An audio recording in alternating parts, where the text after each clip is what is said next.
So we've done the consultation. We have trust with this bride already started. Today is her trial run. Now you get all of these feelings of anxiety about delivering on all of the talk that you've had thus far. So let's make updos easy. Let's make this whole conversation about what we're doing with updos easy. I can tell you that the most important part of a bride's hair is the front. That's what she's looking at in the mirror. That's how she relates to herself by looking at her own face. So I like to say the front of an updo, the shape in the front is hers, and the back is yours.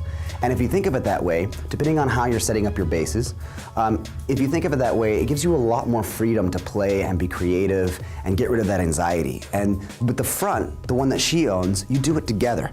So I usually face the mirror with them. I kind of bring my fingers back into the hair. I show them, do we want this much volume? Maybe a little more volume. I like it more parted on the side. Let's leave a few pieces out. We do it together. If we build the front of the shape together, she leaves me completely alone to do the back. And again, this is just really about building trust.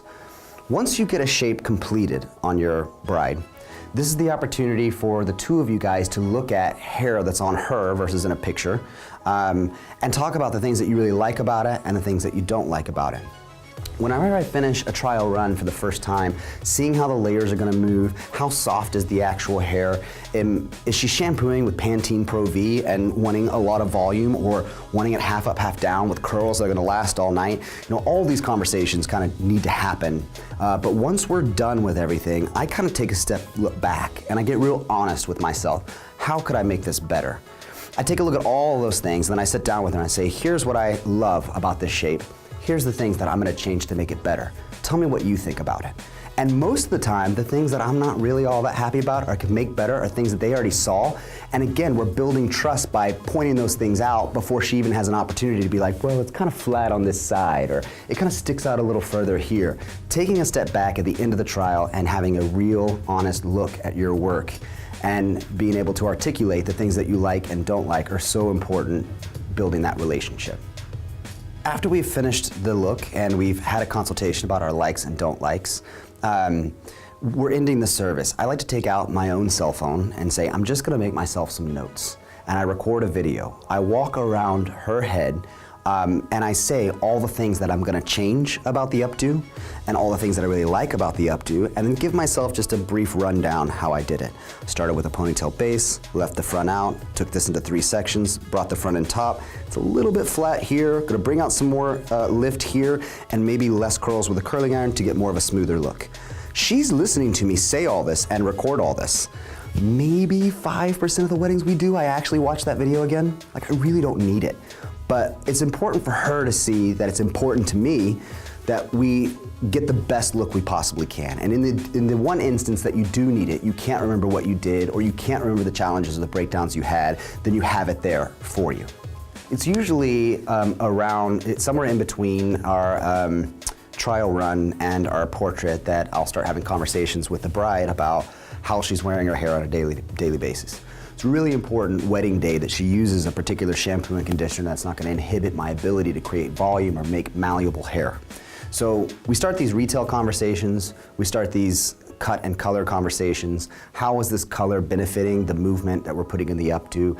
How is the cut gonna help us make sure we have enough length where we need it? Or at the same time, if we're leaving hair down in any form or fashion, it's really important that those ends look healthy. So creating this conversation with your bride surrounding her cut, color, and products that she's using up to the wedding day is really important. And of course, it's another way to build more business off of what you're doing. It's one thing if you're gonna go to a wedding and service the bride on her wedding day. It's another if she becomes a client. If she becomes a client and you've built that relationship even beyond wedding services, there's a wonderful opportunity for all of her bridesmaids that are local or any of her friends to start visiting you, and you're building a relationship that's going to continue after the wedding day is done. Okay, so we have done the consultation. We have done the wedding trial. She's happy, she's excited about her hair. We've talked about the things we liked and didn't like. We've been texting back and forth with the bride, inspiration, ideas for her bridesmaids. She's been asking you questions. She's been talking to you about her hair color, what she should do with her haircut. All these different things we've been working. Now we're up to the portrait day. And we talked a little bit about the portrait day, how important it is to be on time and how to schedule that with 15 minutes before and 15 minutes after. But just for a little bit of extra, I like to call the wedding planner a couple of days before the portrait, just let her know how everything's going, making sure that I have her email address, all the notes that I've made from my consultation and from my trial run. I usually email the wedding planner as well. They love this. No other hairdresser does this. They love getting those emails from you.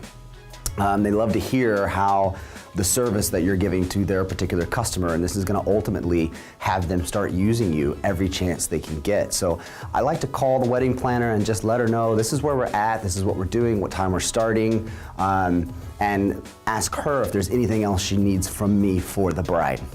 I do the same thing with the photographer. I call the photographer, I tell them who I am, and that I'll be working with them on this particular bride's wedding, and this is the look that we're gonna do, and if there's anything that I need to know, are they gonna be outside, are they gonna be in the rain or the wind or the sun, are they gonna be indoors, is there anything else that I can do to help make his job a little easier? Photographers love this too. Same thing with a makeup artist. I know that you're doing makeup after me. I've got a little bit of hair rolling in around the face. This is what I'm gonna do to clip them back. I'll either be there to reset that, or this is how you would probably want to reset it. I love the makeup you're doing. If there's anything else you need from me for this bride, please feel free to reach out to me and give me a call. These are great conversations to have with the other vendors. It's all about building relationships with these other vendors, and at the same time, building a relationship with your bride, and again, working on that trust factor. When the day of hits, it's really important that bride has a lot of trust that you're going to deliver.